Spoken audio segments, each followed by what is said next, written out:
Hello friends, വനു glow വ്ളോഗിലേക്ക് എല്ലാവർക്കും സ്വാഗതം.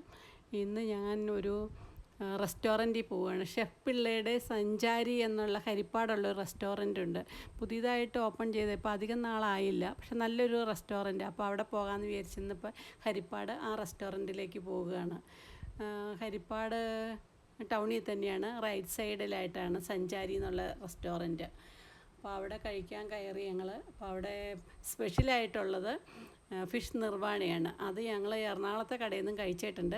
അപ്പോൾ അത് ഒത്തിരി ഇഷ്ടപ്പെട്ടായിരുന്നു. അപ്പോൾ അതുകൊണ്ട് ഇന്നിപ്പോൾ അവിടെ നിന്നും അത് കഴിക്കാമെന്ന് വിചാരിച്ചാണ് പോകുന്നത്. അപ്പോൾ ആദ്യം തന്നെ സൂപ്പാണ് കഴിച്ചത്. ഹോട്ട് ആൻഡ് സോർ സൂപ്പാണ് അത്. പക്ഷെ നല്ലതായിരുന്നു, അതും നല്ല സൂപ്പാണ്.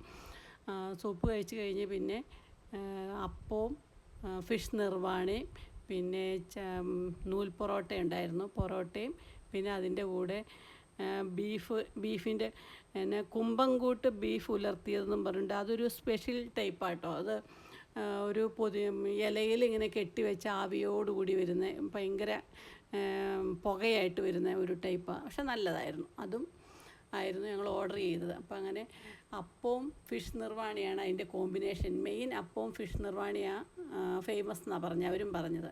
അപ്പോൾ അപ്പവും ഫിഷ് നിർവാണിയും കഴിക്കുക. നിർവാണം നല്ല ടേസ്റ്റ് ആട്ടോ. തേങ്ങാപ്പാലില്ലാതെ ശരിക്കും അത് ഉണ്ടാക്കുന്നത്. നമുക്ക് ഉണ്ടാക്കി നോക്കുകയൊക്കെ ചെയ്യാം, പക്ഷേ ഇത്രയും ഇത് വരത്തില്ല. പക്ഷെ നല്ല ഫിഷ് നിർവാണി. അപ്പവും നല്ല സോഫ്റ്റായിരുന്നു. അപ്പോൾ അത് കഴിച്ചു. അത് കഴിഞ്ഞപ്പോഴത്തേക്കാണ് ഈ കുമ്പങ്കോട്ട് ബീഫ് ഉലർത്തിയത് വന്നത്. അതാണ് ഈ ആവി ഇങ്ങനെ പോകുന്നത്. അത് കാണാൻ തന്നെ നല്ല ഭംഗിയാട്ടോ. അത് തുറന്നു കഴിഞ്ഞിട്ട് നല്ല നമ്മുടെ ബീഫ് ഉലർത്തിയത് തന്നെയാണ്, പക്ഷെ അതിനൊരു പ്രത്യേകത. ഇതൊക്കെ ഒരു കാണാനും ഭംഗി, നല്ല രസമുണ്ട് കാണാനും. ആ ഒരു ആകർഷണമാണ് ഇതിനൊക്കെ. എന്നാലും കഴിക്കാൻ നല്ല ടേസ്റ്റുള്ളതായിരുന്നു. പക്ഷെ എന്തായാലും നല്ലതായിരുന്നു. അപ്പമാണെങ്കിലും നല്ല അപ്പം വെച്ച് ഒരപ്പം വെച്ചിട്ട് ഇച്ചിരി വാഴയില വെച്ചിട്ട് അതിൻ്റെ മേളിലപ്പം, കാരണം ഒന്നൊന്നിൽ ഒട്ടിപ്പിടിക്കാതിരിക്കാനായിട്ട് അപ്പമൊക്കെ കൊണ്ടു തന്നെ. പിന്നെ ഇത് നല്ല ചൂടാണ്. അപ്പോൾ അതിൽ നിന്ന് നമുക്ക് സെർവ് ചെയ്യാൻ ബുദ്ധിമുട്ട്. അവർ തന്നെ സെർവ് ചെയ്ത് തന്നു.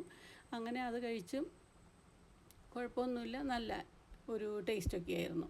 പിന്നെ അവിടെ നിന്ന് അത് കഴിച്ച് കഴിഞ്ഞപ്പോഴത്തേക്കും പിന്നെ ബ്രൗണി, ഐസ്ക്രീം വിത്ത് ബ്രൗണി, അതും അവരുടെ ഒരു ഫേമസ് സംഭവം തന്നെയാണ്. നല്ലതാണ്.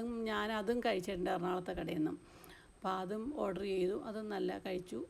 അങ്ങനെ അവിടെ നിന്ന് ആഹാരം എല്ലാം കഴിച്ച് ഞങ്ങൾ ഇറങ്ങി. നല്ലൊരു റെസ്റ്റോറൻറ്റാണ്. ആർക്കെങ്കിലും പോയി കഴിക്കണമെങ്കിൽ നല്ല റെസ്റ്റോറൻറ്റ് തന്നെയാണ്. നല്ല വൃത്തിയുണ്ട്. പിന്നെ സർവീസും നല്ല സർവീസാണ്. നന്നായിട്ട് എല്ലാം റെഡിയാക്കി തരികയും ചെയ്യും. അത് എളുപ്പമാണ്. നമ്മുടെ മെയിൻ റോഡിൽ തന്നെയാണ് ഹരിപ്പാട് നമ്മൾ ആലപ്പുഴയിൽ നിന്ന് വരുമ്പോൾ ലെഫ്റ്റ് സൈഡിലാണ് ഹോട്ടൽ. നല്ല റെസ്റ്റോറൻറ്റ്. അവിടെ ഒരു തിയേറ്ററൊക്കെ ഉണ്ട്. മോഹൻലാലിൻ്റെ ആണെന്ന് തോന്നുന്നു തിയേറ്ററും കൂടി അതിൻ്റെ കൂടി ചേർന്നാണ് ഈ റെസ്റ്റോറൻറ്റിന്. നല്ല റെസ്റ്റോറൻറ്റാണ്.